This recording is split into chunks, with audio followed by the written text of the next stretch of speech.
Okay, so now I want to be looking at a question. Remember we said we're looking at a question under the personal income tax. So now we want to be looking at, remember, we say, and so there are three aspects of that personal income tax: the taxation of a sole trader, taxation of employment, and taxation of a partnership or partners. So in that case now, we want to solve a question under taxation of a sole trader.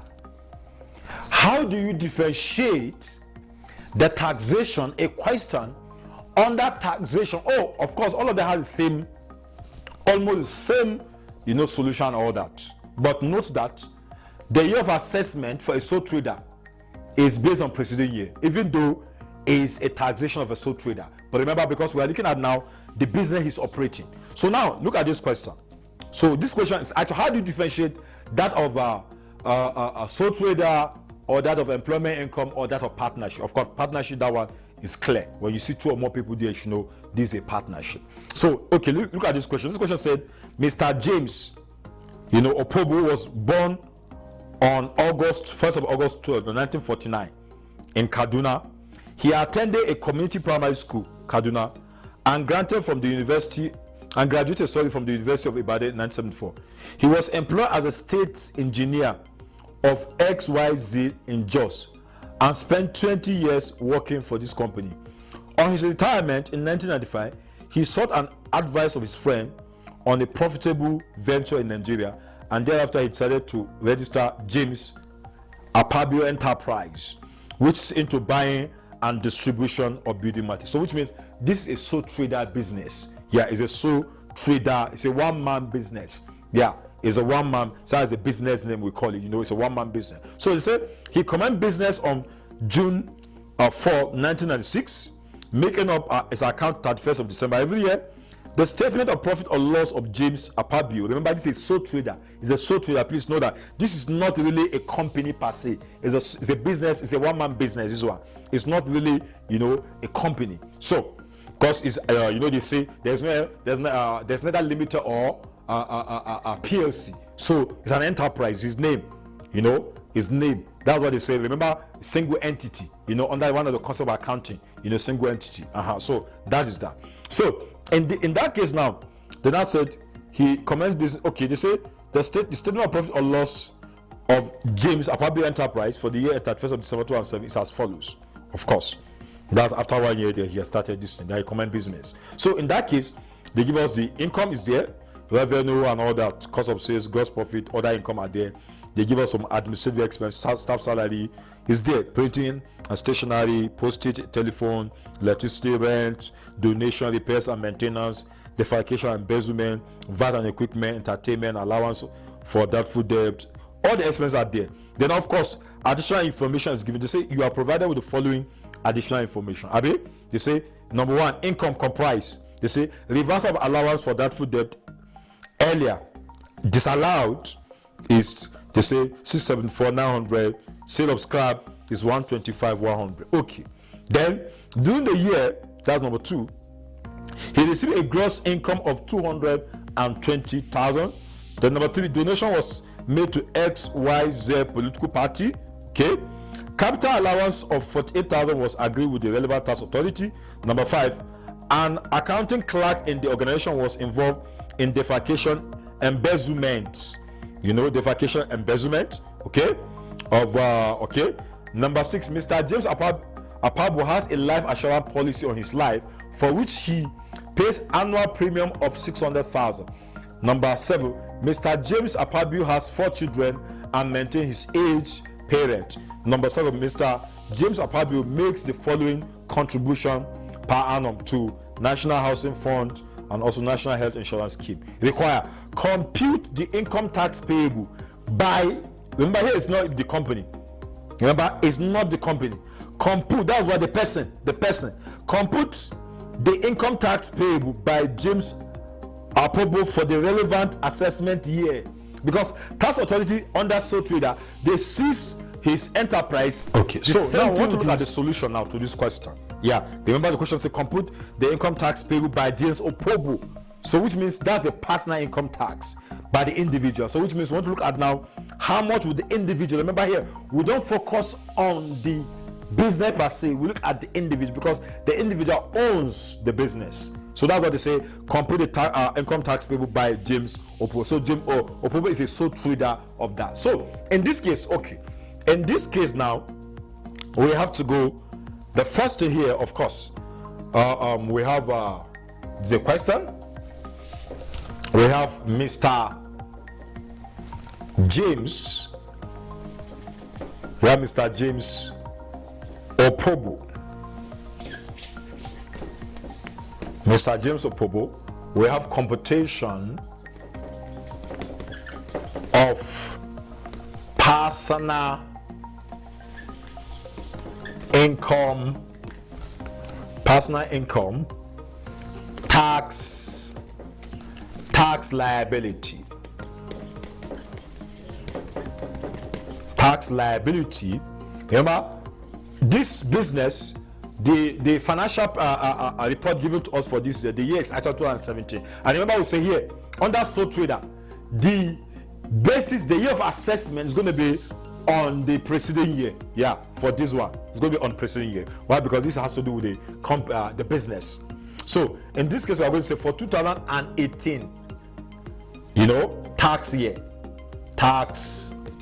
year. So that is that. So we have 2 naira sign here.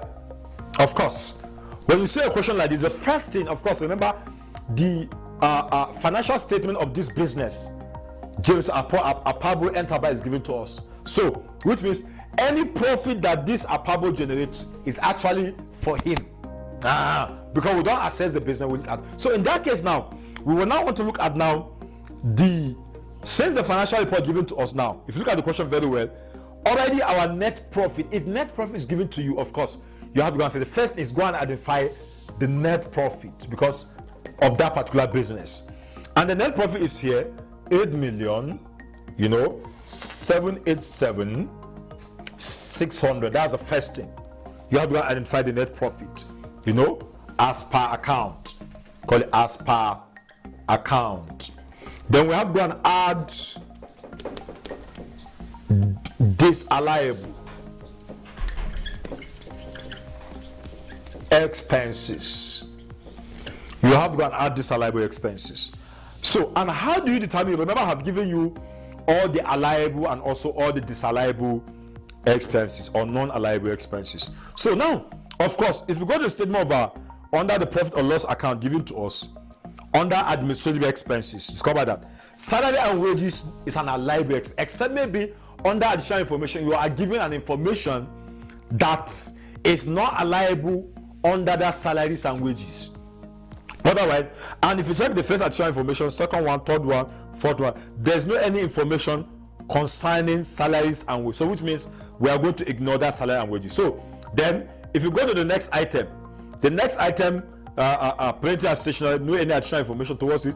Postage and telephone, nothing. Electricity, nothing. Rent, also there's nothing for rent. Yeah, there's no additional information for rent if you check very well in the question. Donation, yeah, it's like I said, if additional information for donation. So for donation, okay, where do we go? For donation, okay, which additional information are? If you go to additional information number 3, say donation was made to XYZ political party.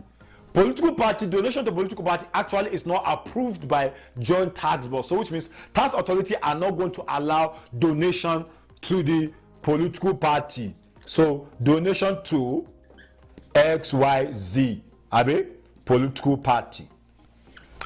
How much is the amount? Let's go and see.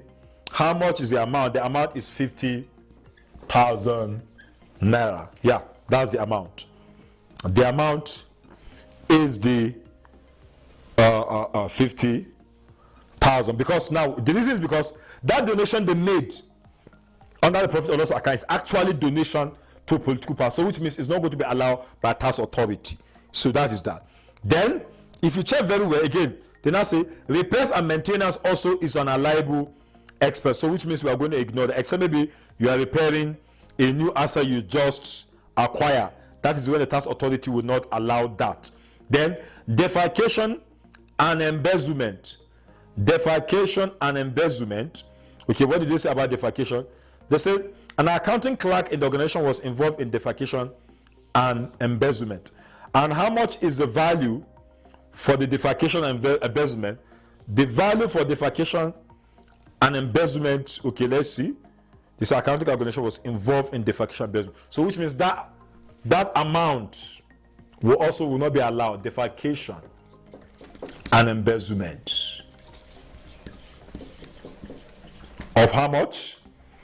Defalcation and embezzlement, they said is 120,000. Yeah, it's 120,000. That amount will not be allowed by tax authority. Yeah, that amount will not be allowed by tax authority. And then if you look at it again, VAT on, of course, anything tax will not be, because VAT itself is a tax. So VAT on equipment will not be allowed here, because VAT is a tax itself. So how much is the VAT on equipment? Is 25,000. That one too will not be allowed because VAT itself. Then we have, of course, we have allowance for doubtful debt. 48,000. Allowance for doubtful debt is 28,000. Then, of course, we are going to assume that that allowance for doubtful debt is a general, because it's not specified whether it is general or specific. So we are going to assume that that particular amount is a general provision for bad debt. It's a general. I don't think there's any information concerning reverse. So, which we are going to say allowance for bad debt. Allowance for bad debt in this question is 48,000. If you go to the question, you see allowance for bad debt. Then we have, if you continue, we have, of course, entertainment is an allowable. Legal expense and other professional charges to their allowable expenses.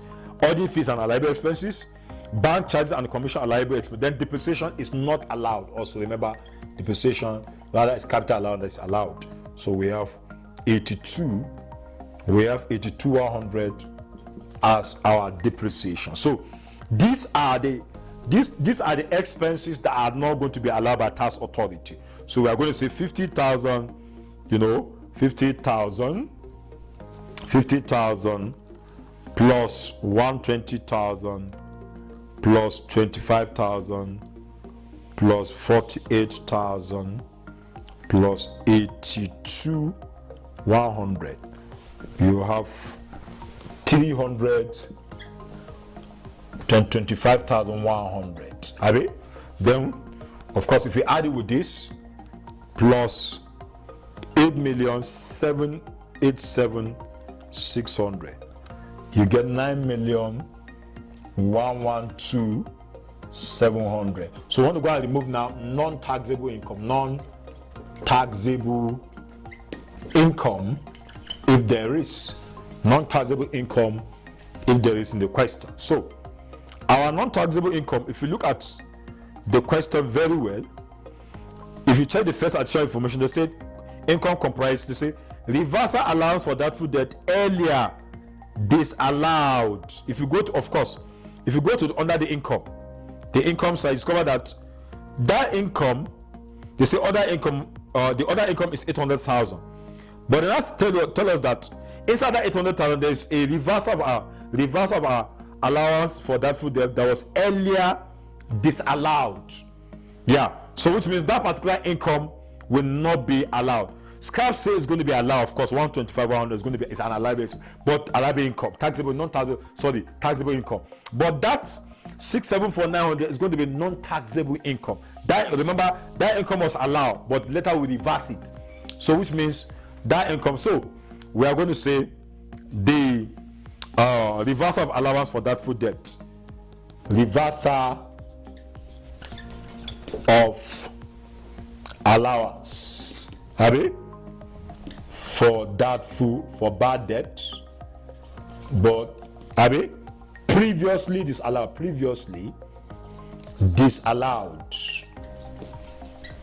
is 674,900, because that item is supposed to be, we don't supposed to tax that items, so we are going to remove it. So we are going to say this minus 6,749,000. It will now give us 8,437,800. Yeah, so that is that. So now after we have gotten to that, this is going to give us our adjusted profit. Yeah, it's going to give us our adjusted profit. Like in this, we don't have balancing chart in this question. We don't have any loss relief carry forward, but we have capital allowance. Say capital allowance agree with tax authority. Yeah, they say it's capital allowance agree with tax authority. Say it's 48,000. If you check the additional information, Abi, yeah, additional information number 4 is 48. So we have to go and remove it. So we have to go and say 8,437,800 minus 48,000. We have 838,900. So we can now go and look at now of course. So in that case, that's the income from this income. This is a trading income now. Trading income of that taxpayer. That's the income he generated from the trade. Then of course that is. Then next, of course, we have the on end. We have dividend. If you check the question very well, we have our dividends. Abi, we have our, because the question says that if you check we have a dividend, and how much is our dividend in the question. Okay, let's check. Do we have any dividend? But during the year, okay, check additional information number 2. So during the year, he received a gross dividend. So we have dividends. You can just, okay. So now the dividend here, if it's given to us in form of net amount, you have to go and gross it up. Which means, for example, if let's assume 122,000 is given to you as a net amount of dividend received, and you want to go and gross, of course, the percentage for the dividend, is 10%, Abi. So for you to gross it up, you have to go and say, now 100 minus 10% to give you 90%. So you have to go and say 100 over 90 times 120 to give you the amount for the gross up. So that's how to gross an amount up. If you don't, please note that. If our withholding tax on dividend, if it's 10%, of course, let's assume it's 10%, for example, and then let's assume the amount you collect as a net is 150,000. Let's assume 120,000 is what you collect as a net amount, and you want to determine the gross amount. I want to determine gross. I'll just say first 100 minus 10 to give me 90%. So if I want to know the gross amount, I'm going to say 100 over 90 times 120 is going to give me the gross amount of that particular dividend. So I'm going to say 100 divided by 90 times 120,000. So which means 133,000 is going to give us. So please note that. But if it's given to you in form of gross, please don't go and gross it again. It is when it's given to you in a net amount, that is when you go, that's when you gross it up. So in that case, we have a gross amount of 220,000. 220,000. So if you add it, if you add this amount, that's if you add 8,389,800, plus 220, you have 8,609,800. 8,609. 8,609. 609 what? 609,800 is my gross income. So this is our gross income. This is our gross income. So in that case now, since this is our gross income, this is our gross income, we can now go and now remove all those our taxes, all those our reliefs and allowances and all that. So of course the first thing is CRA. Remember, CRA will say is the higher of 200,000 or 1% of gross income plus 20% of that gross income. So now, in this case, of course, first let's get what's the 1% of this amount. 1 divided by 100, that's 1% is 0.01 times 8,609,800. Of course, it's not up to 200,000. So which means we are going to use 200,000. It's not up to 200. So 200,000, we are going to say is higher. Plus 20% of 8,609,800. That will give us our CRA. CRA means consolidated relief allowance. So which means we are going first 20% of 8,609,800 plus 200,000, which means 1,921,121, yeah, 960. Then of course, other tax exempt. The other tax exempt we have tax exempt items. Tax exempt items. If you go back to the question very well, we are told that this man, they say number 6, Mr. James Apobo has a life insurance policy on his life for which he pays an annual premium of 600,000. So that 600,000 is what we are going to record. That's 600,000. So life assurance premium of 600,000. We are going to remove it. Then we are told that he make a contribution. If you check additional information number 8, he make a contribution per annum to National Housing Fund of 120. So National Housing Fund 120,000.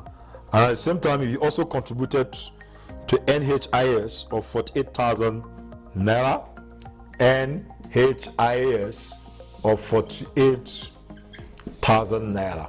So by the time we remove whatever we have, it's going to give us our 8,609,800 minus 1,921,960 minus 600 minus 120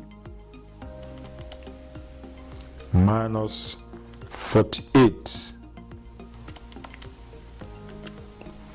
So it's going to give our chargeable income now 5,191,840 is our chargeable income of that individual. So that's the chargeable income. So we have to go and apply our tax, personal income tax. You know, how much is it going to be paid? How much is going to be paid now that person? So in that case,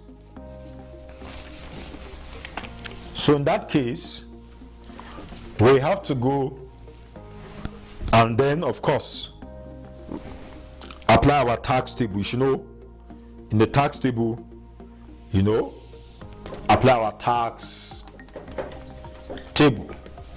Of course, we have first 300,000 at 7% is 21,000. Is 21,000. Next is 300,000 at 11% is 33,000. Next is 500,000 at 15% is 75,000. Next is 500,000 at 19% is 95,000. So then of course you should know that next again 1.6 million at at 21% is 336,000. Now, remember the chargeable income of this person. If you check the tax table, these are the tax table. The first one is 7%, 300,000 at 7%. I don't need to, you should know all those things. These are personal. 300,000 at 11%. Anything above, 300,000, which means the income is going to be assessed based. The remaining balance will be assessed on this 11% and all that. So the income of this man is about 5 million. If I'm going to even 6 million. So which means I know the last supposed to be 3.2 million. The last supposed to be 3.2 million. So which means now above, if you check the above, we are going to say this 5,919,840 minus 3.2 million. 3.2 million is the last one if you get the tax table and all that. So which means we are going to say this amount minus 3.2 million at 24%. At 24% is going to give us at 24%. This minus this times this, you get then times 0.24%. It will give you 652,762. So let's add everything together now. So which means we have 21,000 plus 33,000 plus 75,000 plus 95,000 plus 336,000 plus 652,762. So you get 1 million. These are 1,212,762. But we have to go and remove our withholding tax. Withholding tax, which is 10% of the gross amount, 10% of 220,000. To know how much the taxpayer is going to pay, 10% of 220, 22,000. Because remember, this amount must be reduced, deducted from. So which means 22 minus 1 million, 1,212,762 minus 22,000. So you get 1,190,762. So this is a tax liability, tax payable, the tax liability of that taxpayer. So that is the end of this question.